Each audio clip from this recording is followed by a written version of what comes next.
नमस्कार दोस्तों, स्वागत है आपका हमारे इस खास विश्लेषणात्मक कार्यक्रम में। आज विश्व राजनीति का सबसे दिलचस्प मुकाबला सामने है। एक तरफ अमेरिकी राष्ट्रपति डोनाल्ड ट्रंप चीन पहुंचे हैं, राष्ट्राध्यक्ष शी जिनपिंग से मुलाकात कर रहे हैं।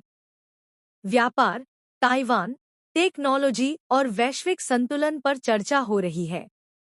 वहीं दूसरी तरफ भारत की राजधानी दिल्ली में ब्रिक्स विदेश मंत्रियों की बैठक के दौरान रूस के विदेश मंत्री सर्गेई लावरोव और ईरान के विदेश मंत्री अब्बास अराघची पहुंचे हैं।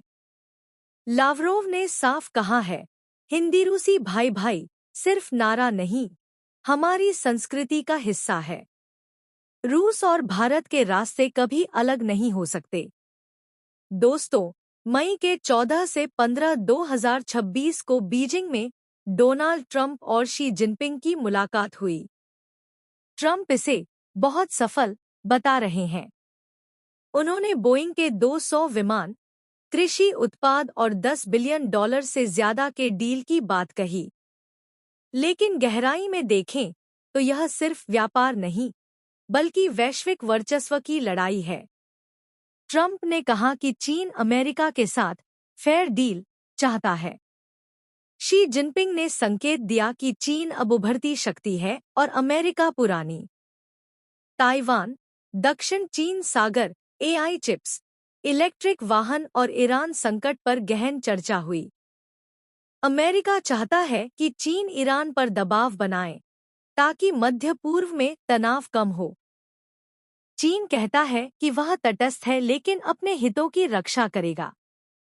यह मीटिंग ऐसे समय हो रही है जब अमेरिका चीन व्यापार युद्ध फिर से गर्म हो सकता है। ट्रंप की अमेरिका फर्स्ट नीति और शी की चीनी सपना के बीच टकराव साफ है। विशेषज्ञ कहते हैं कि दोनों देश जानते हैं कि पूर्ण टकराव किसी का भला नहीं करेगा। इसलिए प्रतिस्पर्धा के साथ सहयोग का फॉर्मूला अपनाया जा रहा है। लेकिन ताइवान मुद्दा हमेशा की तरह कांटे की तरह खड़ा है। इधर दिल्ली में ब्रिक्स विदेश मंत्रियों की बैठक चल रही है। भारत इस साल ब्रिक्स की अध्यक्षता कर रहा है।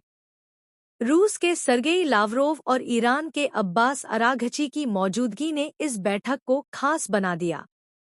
ईरान अमेरिका तनाव के बीच यह बैठक महत्वपूर्ण है। लावरोव ने स्पष्ट कहा, रूस भारत संबंध दोस्ती पर टिके हैं। कोई परिस्थिति नहीं जहां हमारे रास्ते अलग हों। हिंदी रूसी भाई भाई सिर्फ मजेदार नारा नहीं, बल्कि हमारी संस्कृति का हिस्सा है। राज कपूर, भारतीय सिनेमा, टीवी सीरीज रूस में बेहद लोकप्रिय। रक्षा सहयोग, न्यूक्लियर एनर्जी, तेल और gas supply, international north south transport corridor, INSTC, सब मजबूत है। लावरोव ने भारत को मध्यस्थ की भूमिका सुझाई। उन्होंने कहा कि पाकिस्तान अमेरिका ईरान के बीच तत्काल संवाद में मदद कर रहा है, लेकिन लंबे समय के मध्यस्थ के रूप में भारत बेहतर है। भारत की डिप्लोमेटिक अनुभवी और ब्रिक्स अध्यक्षता इसे संभव बनाती है। ईरान के विदेश मंत्री अराघची ने भी भारत की सराहना की। उन्होंने चाबहार पोर्ट को भारत का सेंट्रल एशिया तक गोल्डन गेट बताया और तेल सप्लाई जारी रखने का आश्वासन दिया। भारत इस समय वैश्विक राजनीति का स्वीट स्पॉट है। एक तरफ क्वाड के जरिए अमेरिका, जापान, ऑस्ट्रेलिया के साथ संबंध, दूसरी तरफ रूस से पुराना रक्षा और ऊर्जा संबंध, ईरान से चाबहार और ऊर्जा, और चीन के साथ आर्थिक संबंध। प्रधानमंत्री मोदी ने लावरोव और अराघची दोनों से मुलाकात की। यह मल्टी अलाइनमेंट की मिसाल है। होस्ट, लावरोव साहब, आपने भाई भाई कहा। इसका मतलब क्या है आज के समय में? कल्पित, लावरोव, हमारी दोस्ती युद्धकाल से चली आ रही है। हमने भारत को परमाणु तकनीक दी जब पश्चिम ने मना किया। आज हम भारत को सस्ता तेल दे रहे हैं, जो भारत की ऊर्जा सुरक्षा के लिए जरूरी है। कोई हमें अलग नहीं कर सकता। होस्ट, ईरान के संदर्भ में भारत निष्पक्ष है। हम स्ट्रेट ऑफ होर्मुज में सुरक्षित नेविगेशन चाहते हैं। भारत चाबहार विकसित कर रहा है। हम सहयोग बढ़ाएंगे। दोस्तों, यह कंट्रास्ट बहुत बोलता है। अमेरिका चीन मीटिंग बाइपोलर वर्ल्ड की याद दिलाती है, दो बड़े खिलाड़ी।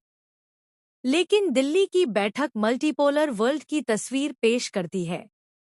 ब्रिक्स, एससीओ, G20 कई मंच जहां भारत अपनी आवाज रखता है। रूस भारत संबंध अडिग हैं। यूक्रेन युद्ध के बावजूद भारत ने रूस से तेल खरीदा, जिससे उसकी अर्थव्यवस्था बच गई। रूस ने भारत को S-400 मिसाइल सिस्टम दिया।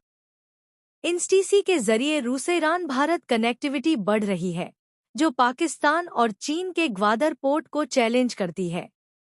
ईरान के साथ भारत का संबंध जटिल है। अमेरिकी प्रतिबंधों के बावजूद चाबहार पोर्ट भारत की सेंट्रल एशिया पहुंच का रास्ता है। ईरान इजराइल अमेरिका तनाव में भारत दोनों तरफ संतुलन बिठा रहा है।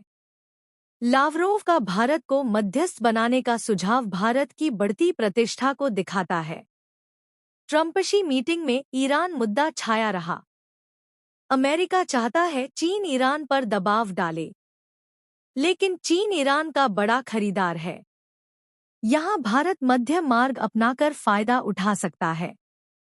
भारत रूस से सस्ता तेल ले रहा है, चीन से सामान, अमेरिका से टेक्नोलॉजी और निवेश। यह वासुदेव कुटुंबकम का आधुनिक रूप है, लेकिन राष्ट्रीय हितों के साथ चुनौतियां भी हैं।